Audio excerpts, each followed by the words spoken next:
What's up, Unstoppable Squad? Today we have another wrestling podcast for you guys. I'm Unstoppable Denominator. I'm Pistol Pete. And today we have a very, very interesting long topics for you guys. And you guys don't want to miss this, guys. Nope. We're going to start with Crown Jewel, and then we're going to work our way down with a bunch of various reports from WWE, and we got the Hardys match on NXT versus TNA, and various news stuff, so returns and cuts and all that fun stuff for you. Very long topics this week. I guess we'll just start with Crown Jewel. And what did you think of it, Unstoppable? To be honest with you, haven't watched a WWE pay-per-view since SummerSlam. My first time watching it on ESPN. It was worth my $30. Yeah, I feel the same way. This is pure speculation on my part, and take this with a grain of salt, but it seemed to me that, and if you guys have been listening to our podcast that we have done for the past month or so, and I don't know if you and Vulture covered it, but you and me have covered various WWE price. You know my stance on that. I think that if they continue down the pricing, they're going to price a bunch of us out. And however, having said all of that, I honestly agree with you. I think this was the best Crown Jewel pay-per-view that they have had. Because Crown Jewel is usually like a B-tier show for me. It's not nothing major happens that that was the must-watch TV. This one, on the other hand, it seemed like WWE knew where a bunch of us stood, and they knew that they had a tall order to follow, so they told everybody to give it their all. What we got was very enjoyable show from top to bottom. Yes. Some of the matches were kind of eh. We have 4 different topics from the show. I guess we'll just start with the match of the year contender, AJ Styles versus John Cena. Oh my god, with John Cena paying tribute to Bray Wyatt. Yep. That gave me goosebumps and made me have tears in my eyes. Having said that, I think this is all, from top to bottom, this was one of the best matches I've ever seen. Right, and AJ Styles and John Cena going back and forth with using different wrestling moves from their signature opponents. Yep. So I have a list right here of all of the different wrestlers that Cena and AJ paid tribute to. Starts with the skull-crushing finale, which is The Miz, obviously. Yeah, when I saw that, I was like, oh shit, is this going to be one of those matches? Is it going to be Miz versus John Cena one last time? And then, a little bit later, we had the accolade from Rusev. Sister Abigail, which you mentioned, from Bray Wyatt. Second rope DDT and an RKO from Randy Orton. Choke slam from Kane and The Undertaker / Big Show / basically anyone that has done a choke slam. Tombstone pile driver, Kane and The Undertaker. Attempted 619 was failed. Right. From Rey Mysterio. Because everyone wanted to Rey Mysterio. Everyone wanted a 619, so he was trying to do it. Yeah, but Cena is too big for the rope, so it failed. No, you never know. He could have done it, but AJ Styles stopped him. And we had a pedigree attempt, and obviously that's Triple H's signature. Yep. As for Styles hit the Scorpion Death Drop, which paid homage to Sting. He put Cena in the Coquina Clutch. He hit Cena with Angel's Wings, Deadeye, which paid tribute to Frankie Kazarian, and the Sweet Chin Music, which paid homage to his idol, Shawn Michaels. For me, it felt like a greatest hits. Yeah, it was. For wrestling. You have a bunch of the greatest wrestlers that they've faced and of all time in here, and you had a bunch of iconic moves that it made me go, oh my god, he did that thing. Oh my god, this guy did this thing. He did that thing. There was reports from fans in the comments saying, why are they hitting so many different finishers? kicking out. They're paying tribute to their opponents. Yeah. You have to keep in mind, both of these wrestlers, they're legends of their generation. Yep. They're two of the greatest to have ever done it, objectively speaking. When this is the final match versus each other, I think they should have done something like this. Right. To pay homage to to obviously themselves and their greatest hits opponents. And not just that, these guys were in the business for the longest time. AJ is a Grand Slam champion in TNA, New Japan, and WWE. Yes. Should mention that AJ Styles has completely confirmed that he is retiring in 2026, next year. Michael Cole echoed that. After this match got over with, he said 2026 will mark AJ's final year in professional wrestling. Are they going to do this again with AJ? Like, my guess is that they would. My guess is, like, get a bunch of AJ's But will it be opponents. a part-time thing for AJ, or is it going to be the full-time? I think it's going to be full-time. Yeah, I do too. Unlike John Cena. What pisses me off is John Cena, this is your last year. You could have had more time. You could give WWE more of the time. Yes, you've got your schedule for movies and shit, but come on, this is your last year. You can't put your movies on hold for one more year. Just like a year. I just say hats off to these two legends, because this match honestly is a top 10 match for me. And probably the best match on the entire card. And I'll give them props. Those two hugged each other, probably said into each other's ears, congratulations on your retirement. Cena sent the note to Alicia Taylor. Oh yeah, I forgot we could put that in the beginning. Maybe. Yeah, but it doesn't matter. Yeah. I'll say, because we can just sum it up briefly here. It seems to me like AJ was not expecting that. No, she said the Bullet Club. Yeah, the undisputed leader of the Bullet Club. Like, he was like, oh,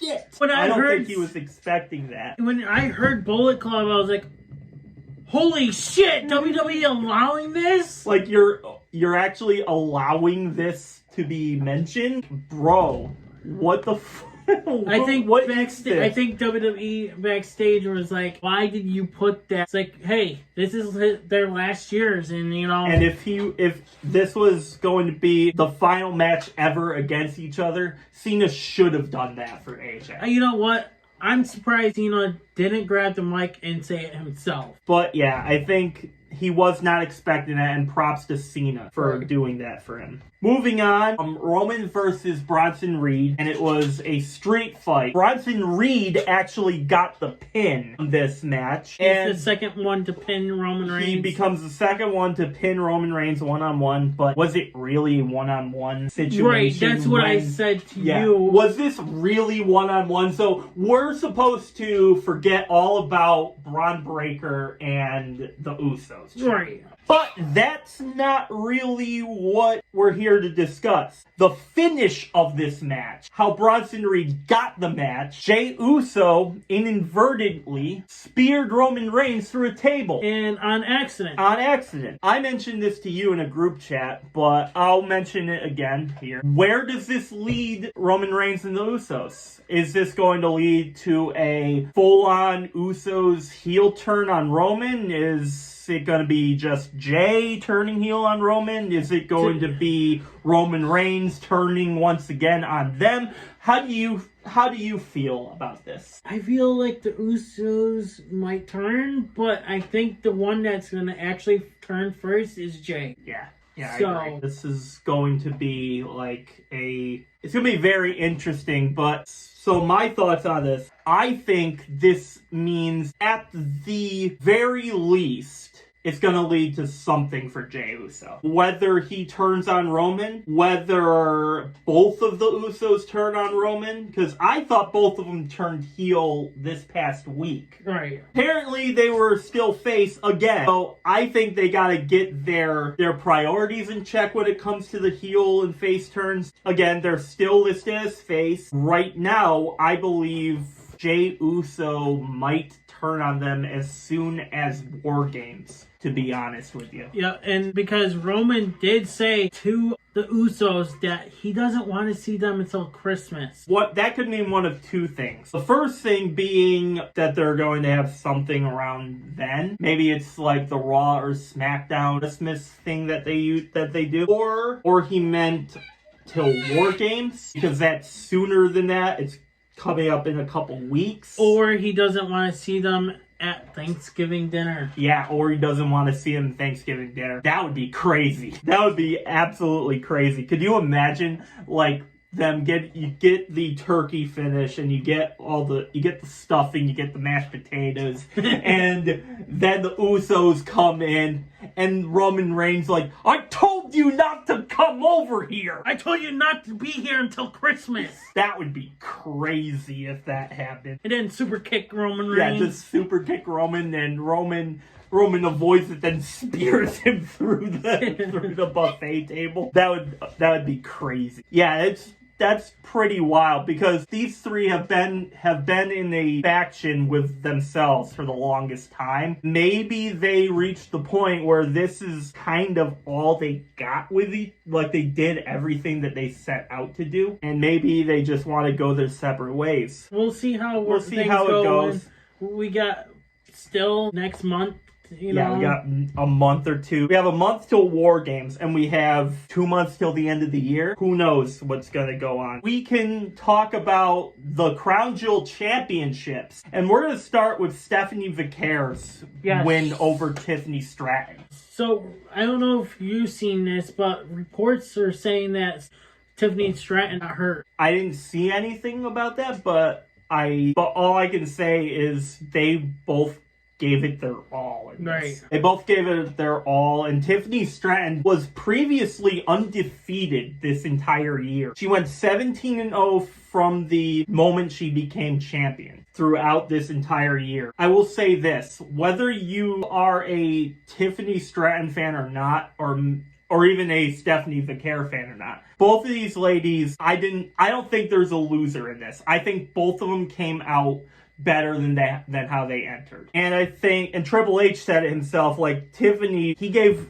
huge props to Tiffany Stratton and said that she was previously undefeated, and she entered Crown Jewel weaker than how she exited it. Like, she, even in the loss, like this, you're losing to Stephanie Vicare. Like, that's not a terrible loss. No, it's not, because Stephanie Vicare is really, really good as well. Stephanie Vicare, like, from the moment I saw her at the Forbidden Door pay-per-view 2 years ago, I thought she had loads of talent, and I thought for sure AEW was going to pick her up. WWE decided to pick her up because that's where Julia was going to go, and Stephanie Vicare wanted to be wherever Julia was. Right. Now, is Julia moved up, or she's still in NXT? She's moved up, but they haven't really done anything with her aside from this like partnership that she has going on right now. They haven't really done much with her outside of that. Maybe this opens the door for another opponent, and this gives Stephanie Vicare momentum heading into WrestleMania season. Maybe she just became the favorite to win the Royal Rumble. Like, I don't know if it was Michael Cole it was Michael Cole. Don't forget, Liv Morgan would have been champion if she never got hurt. That is true. Because she won the tournament that was started after Liv Morgan got hurt. Two of the not back-to-back winners, but back-to-back enterers could have been Cody Rhodes and Liv Morgan of this year. I think in Liv Morgan's case, I don't know. You said it. We'll mention this again when we talk about Seth. How you mentioned something to me yesterday during that match that I found interesting, and I actually agree with you with this. Well, that's a first. I know it's very rare that we agree on things outside of this, but like it's really rare that we agree. I do agree with you on this one point. Cody already won last year. Yep. It wouldn't make... So did he really need a second in a row? I mean, he could have the be like an Infinity Glove and win all those Yeah, like with the Infinity Gauntlet and have all like rings. all of them. Like Tom Brady has Yeah. like one of them, all of them on hand.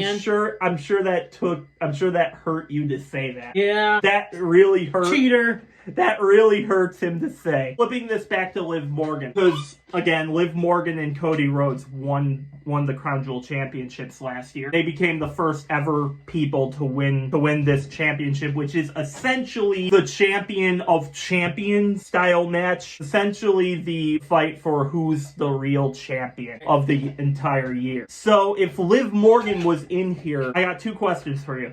The first is, if Liv Morgan was in this match, who would she replace? And two, do you think she would have won this match? She would be replacing Stephanie, of course, and she would be facing Tiffany Stratton, so... Do you think she would have beaten Tiffany Stratton? That is a tough one, to be honest with you. As the WWE would have done it, yes, but... in match-wise, I think Tiffany would have beat her. Yeah, I agree. I don't think, like, at least for the first couple years that they do this, a repeat winner would feel very, like, lame. So, you gotta get different people involved in this. Yeah, I agree. I think Tiffany would have won this match if she faced Liv Morgan. Yep. And she would be 18-0 versus 17-1. That isn't the case, so props to Stephanie Vaquer for getting her win. And then congrats, Stephanie. I was rooting for you through a whole match. So was I, and that was an impressive victory. Now, let's talk about Seth Rollins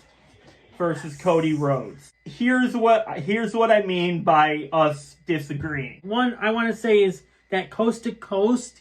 Oh my god. Headbutt. Oh my god. I didn't think he was gonna make it. Bro, when I saw that, do you know the amount of athletic ability you have to do just to land a move like that? Jeez, and I know this guy has hops, but damn. That was a great display of athleticism. I didn't even think he was going to make it. I know, right? I actually thought he missed, like, the first time I saw it. Like, damn, holy crap. But don't get me wrong, Cody Rhodes did a incredible move off the top rope as well. Oh my god, yes, he did. Yeah, the avalanche crossroads that he did, that was insane. Both of these wrestlers honestly are like top 5 in the world right now for me. I know you don't really like Cody Rhodes, but yes, even though I met Cody Rhodes in person, he's been getting boring as fuck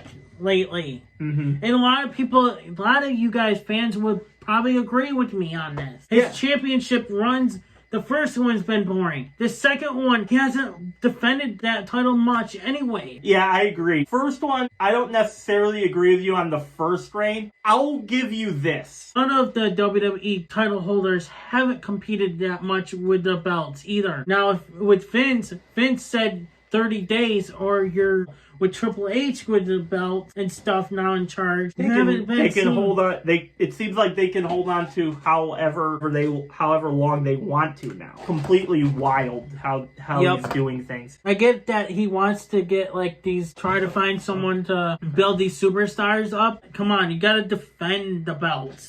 Hold them for... You gotta at least be able to defend your title in order for you to keep the belt, in my opinion. I don't know how much of you guys paid too much attention to this, but Cody Rhodes was cast in the Street Fighter movie. He kind of looks like his character. He looks a lot like the character he's playing. And this is where I'm going to throw this to you. I feel like they made a mistake by putting it back on Cody for that reason. Yes, I'm sorry. I agree with that. I fucking agree with that one. Because not only did you have Cena lose, I thought he lost the belt too early. To lose it to Cody when Cody has other priorities to do, that makes zero sense to me. Yep. That made zero sense to me.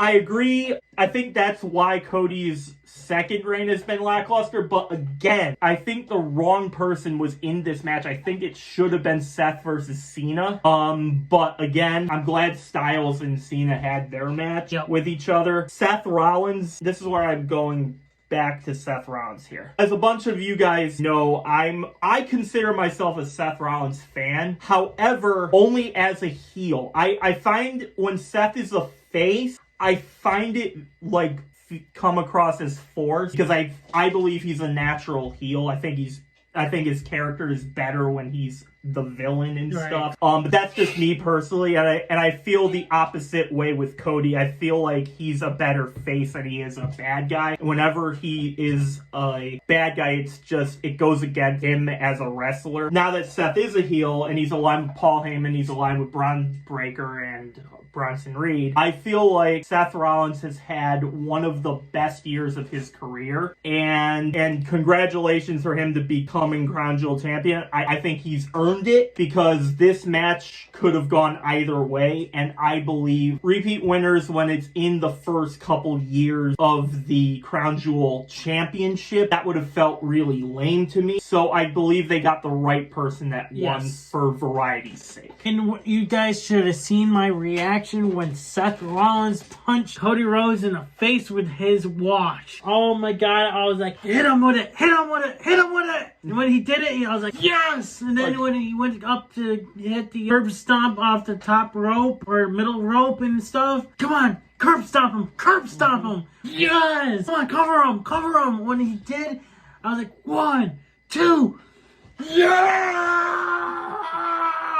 I was screaming and everything. My cat ran out of the room. He was in his box and everything. I was like, well, sorry, cat. But I was so happy. I was like, yeah! The male person came down the hill and I'm screaming and cheering, let's go. And I was like, let's go!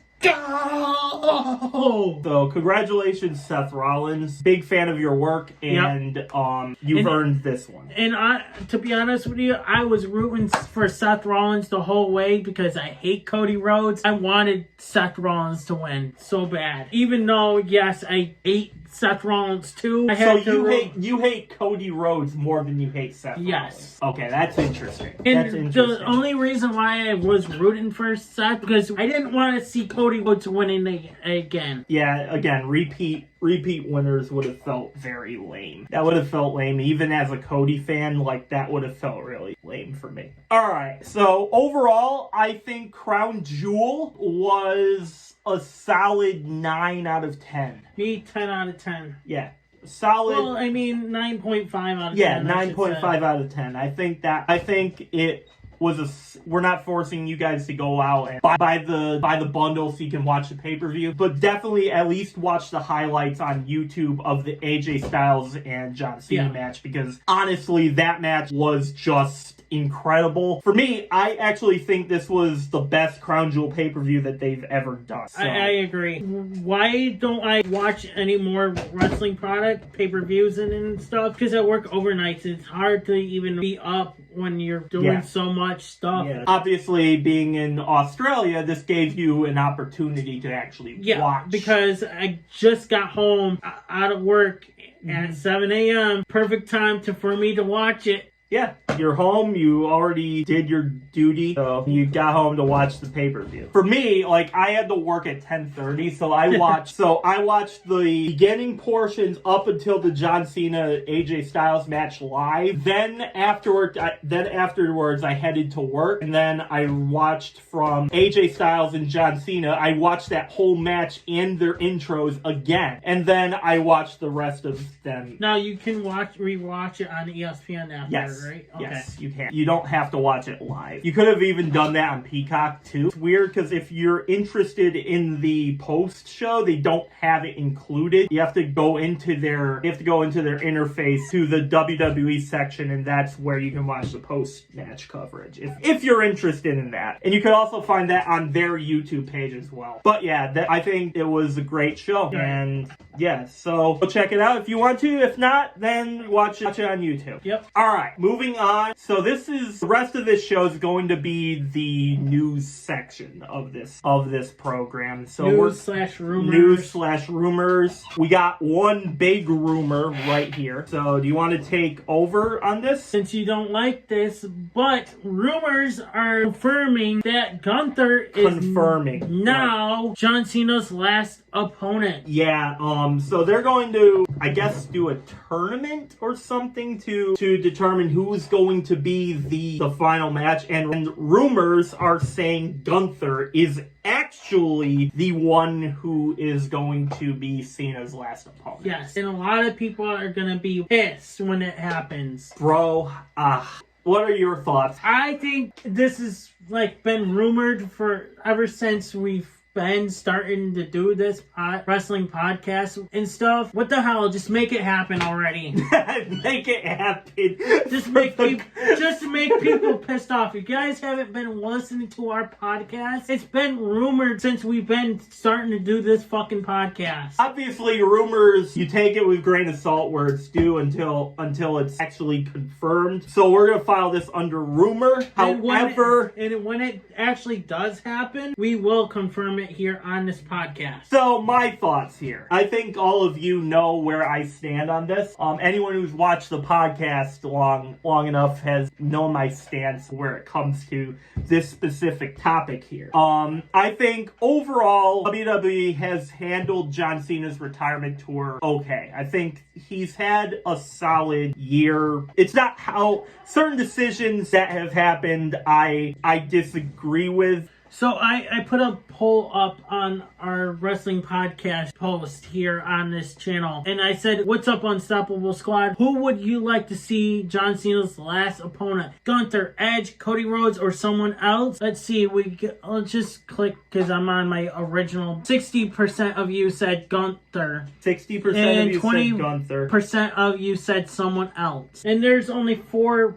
votes out of... Where do I stand on Gunther? Well, Gunther, for me, he's one of WWE's best talent. Yeah. I think from the minute he walked in the company, he's lost very few matches. You have to give him respect for that. Now, if this doesn't happen, this is going to put a big push on Gunther's career. Yeah, if he is the man that is going to do it, I just see my problem with Gunther being his last opponent isn't necessarily him. It's the fact that whenever they made Gunther the last opponent for somebody, they always gave him the title. And it feels like if you're going to retire somebody, especially if you have Gunther lose it, title on the line. You shouldn't put Gunther or anybody with the title because obviously the other person who has the belt isn't going to lose to the person who's going to retire. Right.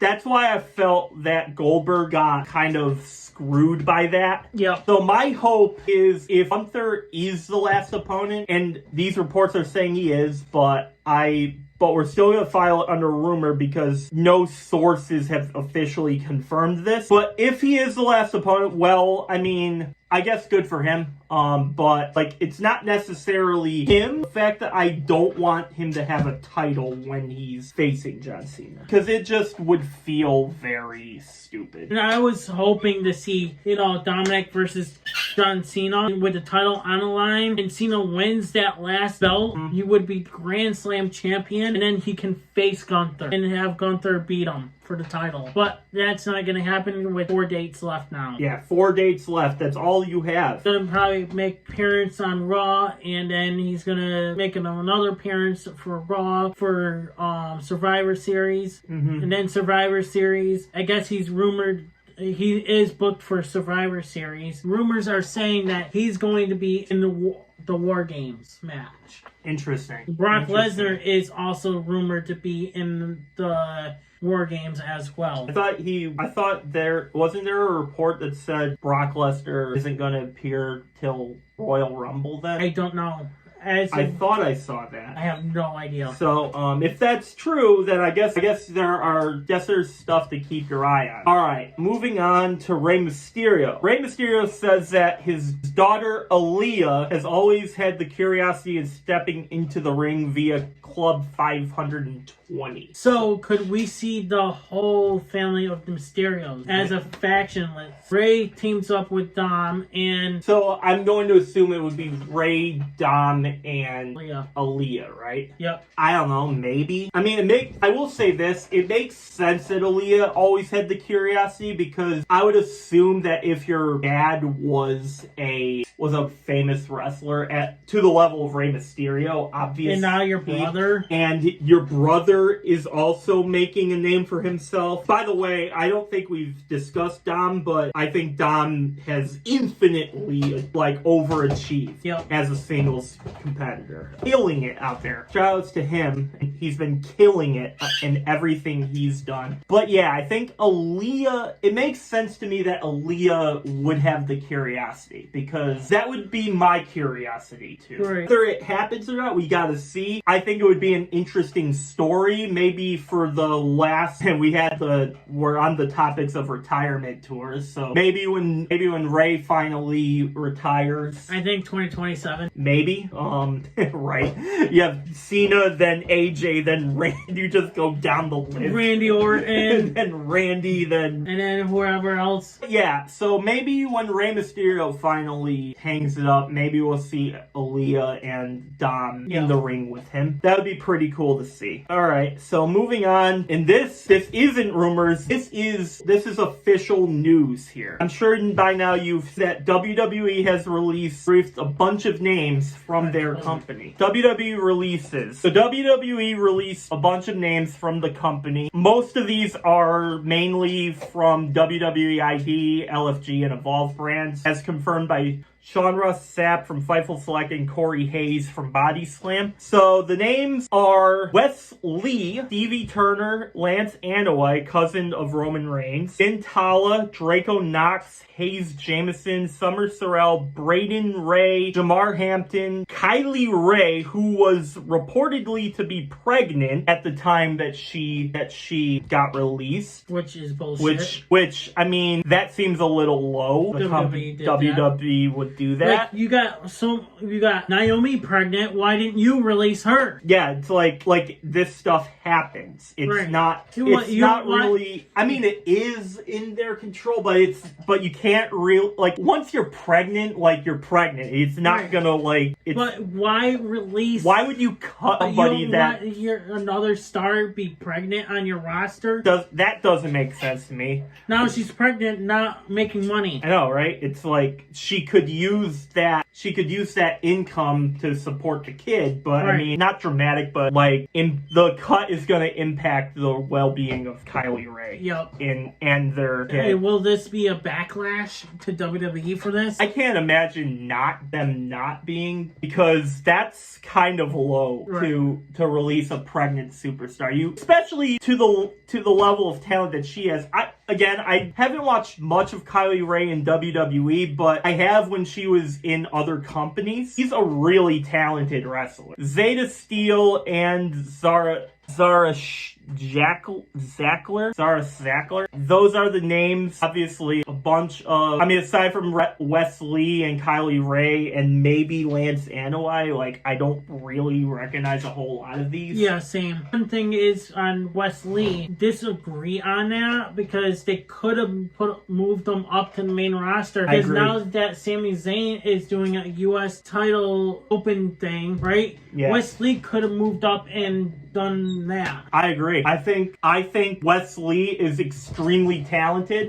Even when he was a heel, I think he made an impact to the storylines of the NXT and TNA. He's a very, very talented wrestler. Right. Now, do you see Wes Lee going back to TNA? Oh yeah. To regroup. Oh yeah. With Rascals. I totally see that. I think, and if it's not in TNA, I don't know, Zach Wentz and and the other there's one other. I forgot his name. I forgot his name, but there's another one. I don't know what the Rascals contract situation is in TNA, but I did see Zachary's did say on social media saying you're always welcome home. Which, I mean, it's kind of funny that he said that because, like, kayfabe reasons, Wesley and Zachary Wentz don't like each other. Right. So it's kind of funny that the person that got stabbed in the back by Wesley, like, you're always welcome home, just to stab me in the back again, like it. If he comes back to TNA, do you think he's gonna stab him back to get there? I don't know. Regroup. I think rekindle their friendship. That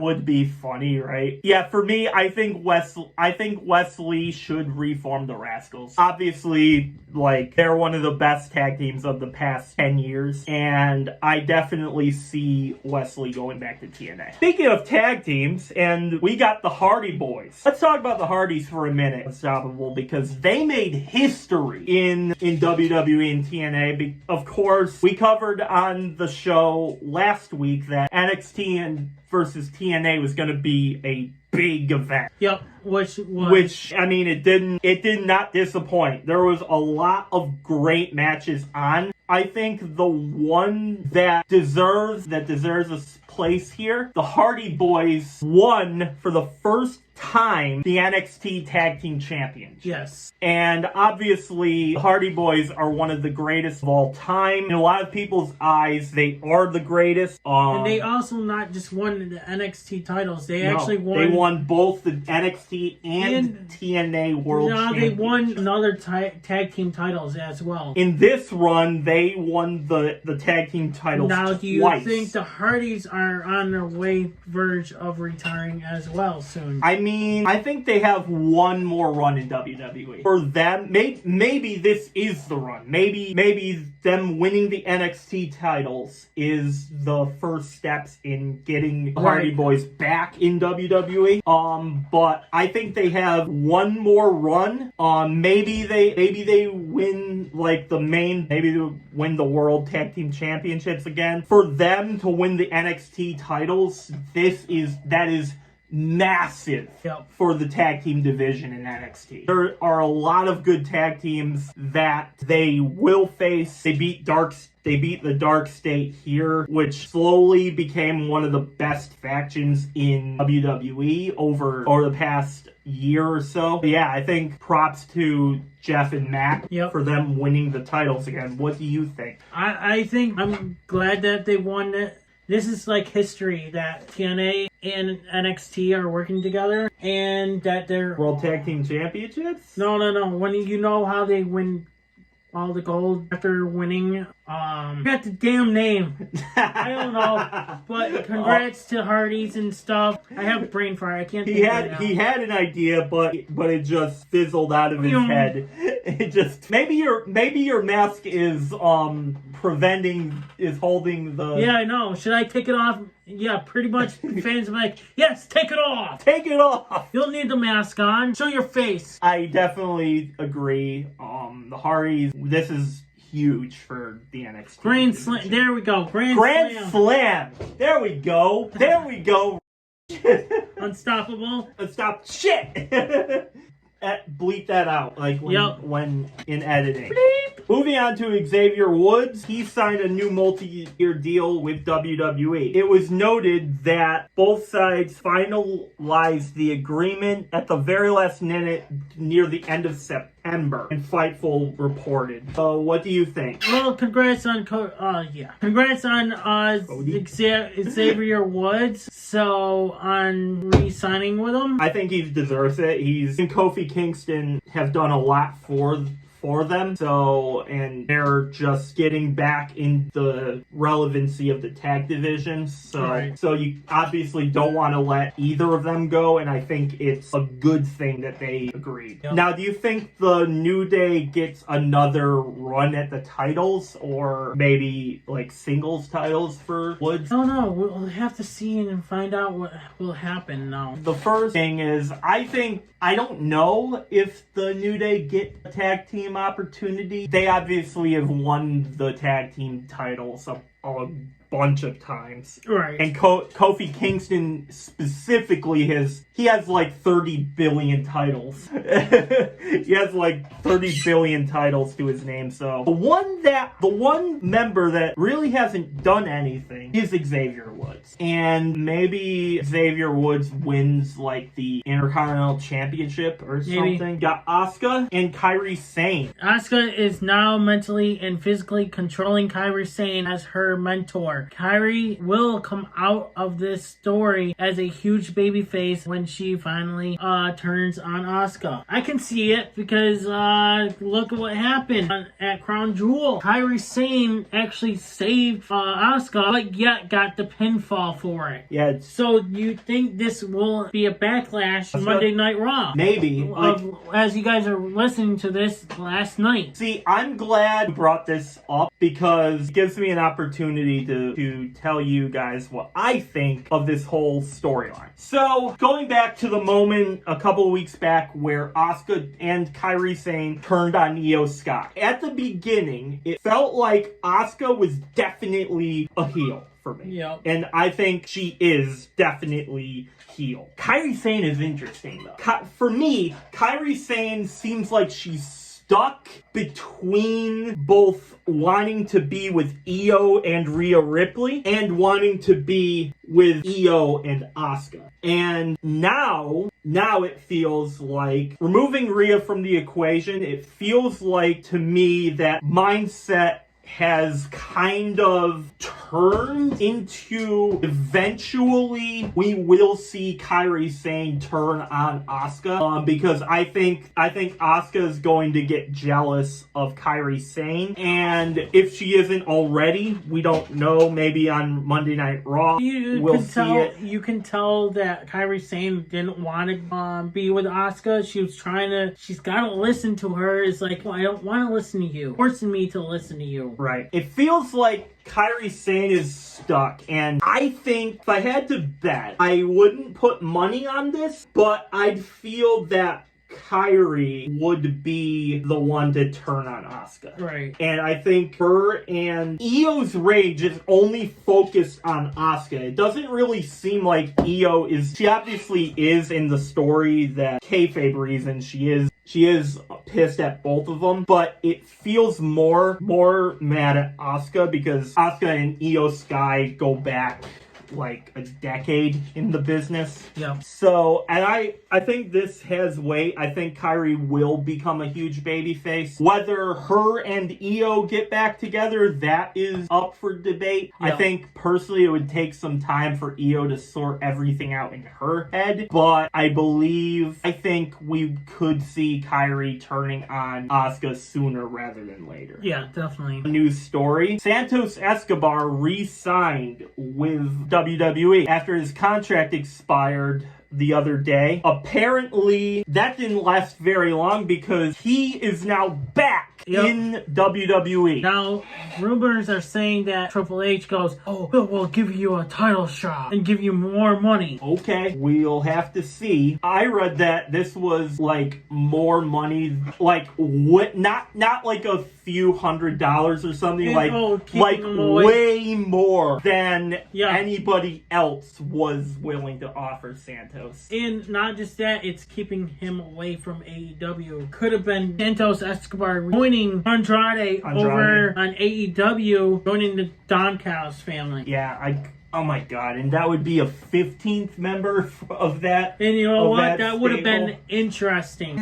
I don't know. Like, the jury is still out on whether Andrade joining the Don Callis family is smart of them to do. So to have both of them, I don't know how that would work. Aside from moving Andrade out of the equation, focusing on Santos Escobar right now, I think they would have been insane to let a guy like Santos walk out the door. because Andrade, like, I could get it. Like, he wasn't, I mean, no offense to Andrade. I'm not saying he's a terrible wrestler, but Andrade's character really didn't do a whole lot in WWE since he came back. For me, Santos and Legado del Fantasma and that entire faction has been in, like, some of the biggest moments over the past 3 years. I think they would have been, like, you can't let a guy that level of creativity walk out the door and potentially join the competitor, because who knows what they might do. They might pull something like Triple H is doing with Stephanie Vicaire, where, like, oh, we're gonna make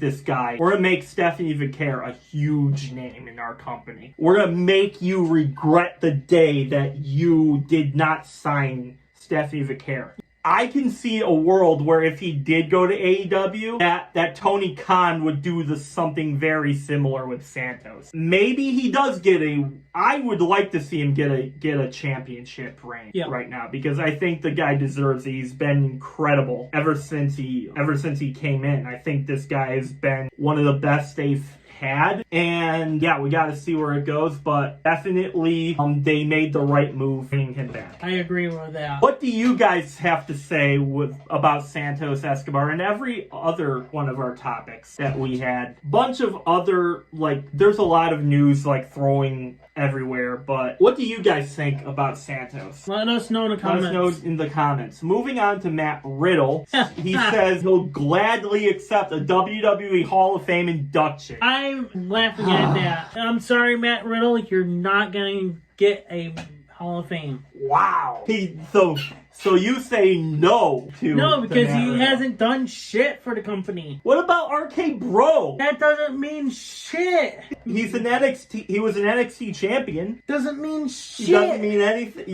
Your U.S. title doesn't mean shit. Okay. So I feel that Matt Riddle's an underrated name in WWE. However, he's a laughing stock. Yeah. Like, enough with that. I think Matt Riddle is underrated, but even I have to say, okay, realistic. I think he's underrated, but I also have to be a realist. He hasn't done enough for a Hall of Fame induction. In order to get a Hall of Fame induction, you have to first, have a good enough run. And Matt Riddle has been involved in a bunch of feuds, but the only real way I can see this happening would be if Matt Riddle first you have to come back, and I don't think that's happening. Nope. At least not in the foreseeable future. That's why you're not gonna get a Hall of Fame. And I think he'd have to have at least 2 world championship reigns, at least. I don't know, maybe it happens, maybe it doesn't, but for me, I don't see this happening. I don't see this happening. That's why he's a laughing stock. He's not a laughing stock, but he's definitely not deserving of a Hall of Fame induction. Maybe he'd induct somebody. Maybe if can you imagine if Randy Orton gets inducted into the Hall of Fame, yes, Matt Riddle do it? No, I think he's gonna have, if his dad is still alive, if his dad's still alive, he would probably have his dad induct him. I'm just saying, introducing the latest Hall of Fame member, Randy. It would just be a huge show about. It would be a huge reference to RK Bro. I'm trying, guys. I'm trying right here, but I don't really see this happening at all. Okay. What do you guys think? Do you guys think Matt Riddle is worthy of a Hall of Fame induction or not? Let us know in the comments. Us? Nope. Yeah, no. All right. Big E has opened up about his mental health issues and struggles with suicidal thoughts. Big E has battled depression since the age of 9. He says, quote, "I have struggled with suicidal thoughts even at the height of the New Day when we were taking off. So many times I didn't know why I was there. I didn't see the light at the end of the tunnel." Via What's Your Story, Stephanie McMahon. I definitely feel this. I am someone who has struggled with mental health pretty much my entire life. I definitely sympathize with him on this. But I have since gotten back on track of things that I prioritize in my life versus things that I shouldn't really care about too much. Not saying Big E hasn't. When he was in the New Day were at the height of their careers when for me, the New Day was at the prime when they had Big E. Big E brought the energy and for me, he brought the intriguing factor into that faction. Since it really hasn't felt like the New Day for me, in this same interview, he did say that his in-ring career is behind him, which sucks. All right, I'll be listening to that podcast once I finish up listening to another podcast. Yeah, I really haven't followed much of it either, but this is just something I know. In this same interview with Stephanie, he did say that his in-ring career is behind him, but I do definitely sympathize with Big E on this as someone who has struggled with mental health myself. Yeah, I kind of have mental health issues myself, but not as bad as everyone has claimed. But mental health is no joke. No, if there is, get help if you need it. Talk to somebody, there's a good quote that has been floating around social media. Maybe some of you guys have mentioned it. The quote is, "I would rather listen to your story than attend your funeral." Which you have said that to me a lot. Yes. I would rather hear your story than attend your funeral. Just, if you need help, ask for it. Even if things don't feel right in the moment, if you need help, somebody will be there. And that's why I open up to you guys in our group chat, too. Mm-hmm. I definitely sympathize with Big E on this, even though I never really had suicidal thoughts, but I've lost friends to suicide. If you need help, get help. Let us know in the comments how this affects any of you guys. And let us know. Sure. We would like to listen to you guys' stories. I can even mention this in our actual podcast with me and Immortal Spades. Last topic. This relates to SmackDown, I believe. The MFTs and Tanga returns. And they are now feuding with the Wyatt Six. Yes, this is going to be huge and very interesting now that Tanga is now back and he is fucking jacked. Yeah, I saw that photo. I didn't even recognize him at first. You're right. Before he was not that he was a skinny dude. He certainly had some bulk on him, but damn, it looks like he's been hitting the gym and gained some weight and gained some muscle. Well, he looked like he gained some weight on him. Yeah, but yeah, he looked jacked. And also, can we mention how that with the face paint? Oh my god, that was badass. They're going back to the old days. I haven't really seen much from Tanga aside from a few things over when he was in New Japan and stuff, but the dude definitely is a hard worker. From everything I know about the guy, he is a hard worker. Now we know where he has been for that whole year. I know, he was gone a year, right? Almost a year. Almost. Because remember, War Games is almost a year. So. Yeah, and he got hurt during that match. Yep. And I think I mentioned in our last podcast about Tanga. Mm-hmm.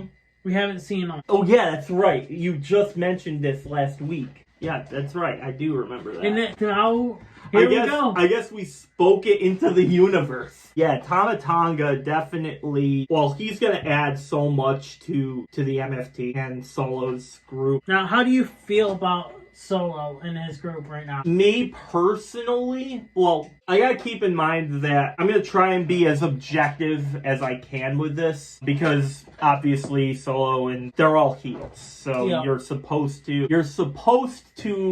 hate them. That's the whole idea. I judge / critique how good of a heel you are if you get me to either hate you or find you intimidating enough. Because that's kind of the whole point of the heel character. It's kind of like your favorite comic book. Say, if you're a Batman fan, how good is the Joker. Like, the Joker is obviously Batman's main enemy. It's kind of like that with professional wrestling. I feel like Solo and MFT are great at making me hate them. Right. The thing is, I don't know if I should root for them or hate them. When Solo turned on Roman, that was a moment I kind of wasn't expecting it, and it was kind of, I don't want to say it wasn't like it came out of left field, but